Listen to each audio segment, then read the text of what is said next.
اور دوستو اس کے ساتھ ساتھ آپ یہ بھی یاد رکھیں کہ غذا میں پروٹین کی جانچ کے دوران کاپر سلفیٹ اور سوڈیم ہائیڈرو آکسائڈ ڈالنے پر غذا کا جو رنگ ہوتا ہے سرخ مائل یا کہیں بنفشی رنگ میں تبدیل ہو جاتا ہے، جو کہ پروٹین کی موجودگی کو ظاہر کرتا ہے۔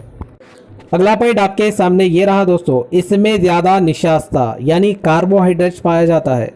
دوستو وہ کون سی غذائی اشیاء ہے جس میں نشاستہ یعنی کاربوہائیڈریٹ زیادہ مقدار میں پایا جاتا ہے؟ تو جواب آپ کے سامنے یہ رہا دوستو، چاول یعنی رائس میں کاربوہائیڈریٹس یعنی نشاستہ زیادہ پایا جاتا ہے، جس کے فیصد کی اگر ہم بات کریں تو دوستو 78.2% یا پھر 78.2% نشاستہ چاول میں پایا جاتا ہے۔ تو چلیے اگلے پوائنٹس کی جانب ہم بڑھتے ہیں۔ اگلا پوائنٹ آپ کے سامنے یہ رہا دوستو، اس میں زیادہ چربیاں پائی جاتی ہے۔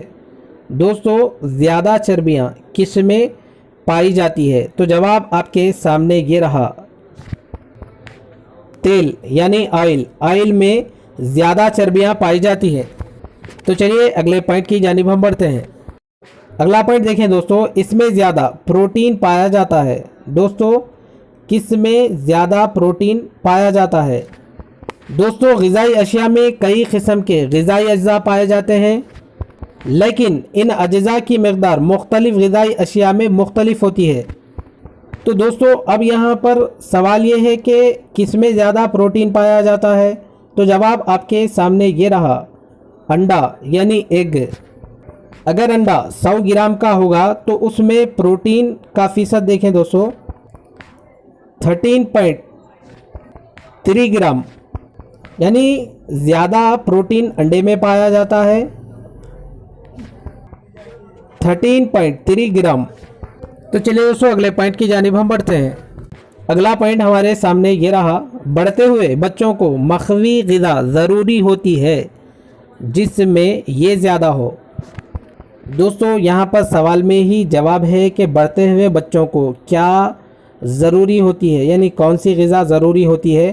تو جواب ہمارا یہ رہے گا دوستو کہ مخوی غذا۔ تو اب سوال ایسے پوچھ لیا جائے کہ بڑھتے ہوئے بچوں کو مخوی غذا ضروری ہوتی ہے جس میں یہ زیادہ ہو، یعنی کیا زیادہ ہو؟ تو جواب یہ رہا دوستو، پروٹین۔ دوستو شخص کی عمر اور اس کے کام کے لحاظ سے اس کو کاربوہائیڈریٹس اور چربیوں کی ضرورت ہوتی ہے، اور بڑھتے ہوئے بچوں اور بالغوں کے لیے مخوی غذا کی ضرورت ہوتی ہے۔ ان کے لیے ایسی غذا جن میں پروٹین زیادہ ہو، جیسا کہ دودھ، دالیں اور گوشت وغیرہ کا، بچے اور بالغ لوگ اس کا استعمال کرنا بہت ضروری ہوتا ہے۔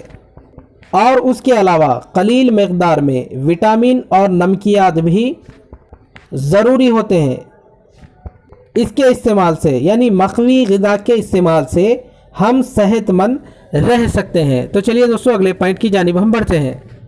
اگلا پوائنٹ یہ رہا دوستو، جسمانی نشوونما کے لیے اس کی ضرورت ہوتی ہے، یعنی جسمانی نشوونما کے لیے کس چیز کی ضرورت ہوتی ہے؟ تو جواب ہمارے سامنے یہ رہا دوستو، ریشے دار غذائیں۔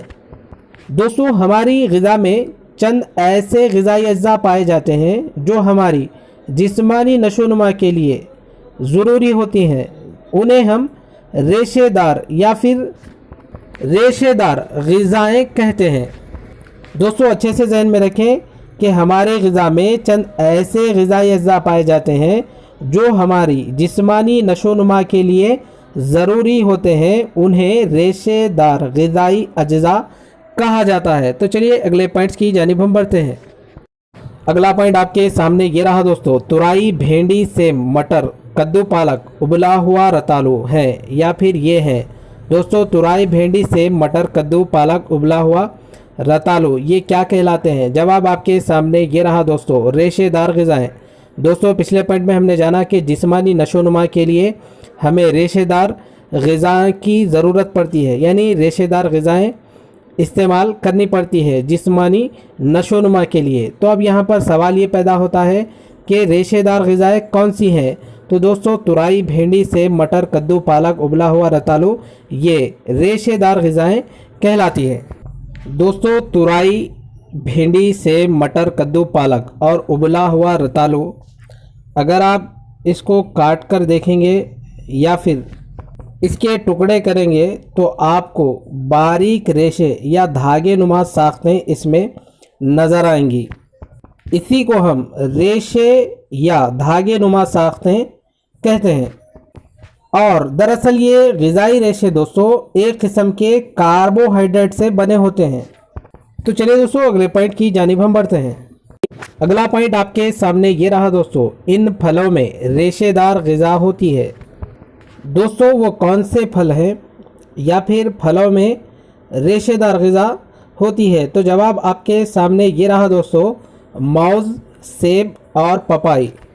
یا پھر کہیں کہ پھلوں میں ریشے دار غذا کون سی ہے؟ تو دوستوں موز، سیب اور پپائی یہ پھلوں میں ریشے دار غذا ہوتی ہے۔ تو چلیے دوستوں اگلے پوائنٹ کی جانب ہم بڑھتے ہیں۔ اگلا پوائنٹ آپ کے سامنے یہ رہا دوستوں، ریشے ہمیں اس سے بچاتے ہیں۔ دوستوں آخر کیا وجہ ہے کہ ہمیں جسمانی نشو و نما کے لیے ریشے دار غذائیں استعمال کرنے کی ترغیب دی گئی ہے اور ہم کرتے آ رہے ہیں؟ تو دوستوں ریشے دار غذا کا استعمال کرنے سے یا پھر ریشے دار غذا ہمیں کس چیز سے بچاتے ہیں؟ تو جواب آپ کے سامنے یہ رہا دوستوں، قبض۔ دوستوں ریشے ہمیں قبض سے بچاتے ہیں۔ تو چلیے دوستوں اگلے پوائنٹ کی جانب ہم بڑھتے ہیں۔ اگلا پوائنٹ آپ کے سامنے یہ رہا، غذائی ریشے اس میں مدد دیتے ہیں۔ دوستوں غذائی ریشے کس چیز میں مدد دیتے ہیں؟ تو جواب آپ کے سامنے یہ رہا، غذا کو آنتوں میں گزرنے۔ دوستوں غذائی ریشے ایک قسم کے کاربوہائیڈریٹ سے بنے ہوتے ہیں جو ناقابل ہضم ہوتے ہیں اور غذا کو آنتوں میں سے گزرنے میں مدد دیتے ہیں، اور یہ ریشے ہمیں قبض سے بچاتے ہیں۔ تو چلیے دوستوں اگلے پوائنٹ کی جانب ہم بڑھتے ہیں۔ اس سبق سے اگلا پوائنٹ آپ کے سامنے یہ رہا دوستوں، اکثر پھلوں اور ترکاریوں کو بغیر چھلکا نکالے استعمال کرنا چاہیے کیونکہ ان میں زیادہ مقدار اس کی پائی جاتی ہے یا پھر اس کی ہوتی ہے۔ دوستوں جیسا کہ آپ نے دیکھا ہوگا اور آپ نے بھی پھلوں کا استعمال کیا ہوگا، جیسا کہ دیکھیں اکثر ہم پھلوں کو اس کا چھلکا نکال کر کھاتے ہیں جیسا کہ موز، لیکن بعض پھل ایسے ہیں دوستوں جیسا کہ دیکھیں سیب، انگور، جام وغیرہ بغیر چھلکا نکالے اس کا استعمال کرتے ہیں، یعنی اس کو کھاتے ہیں۔ تو دوستوں اب یہاں پر سوال یہ پوچھا گیا ہے کہ اکثر پھلوں اور ترکاریوں کو بغیر چھلکا نکالے استعمال کرنا چاہیے، اس کی وجہ کیا ہے؟ تو دوستوں جواب آپ کے سامنے یہ رہا دوستوں، ان میں ریشوں کی مقدار زیادہ ہوتی ہے، یعنی چھلکے میں ریشے کی مقدار زیادہ ہوتی ہے، یعنی پھلوں اور ترکاریوں کو بغیر چھلکا نکالے استعمال کرنا چاہیے کیونکہ ان میں ریشوں کی مقدار زیادہ ہوتی ہے۔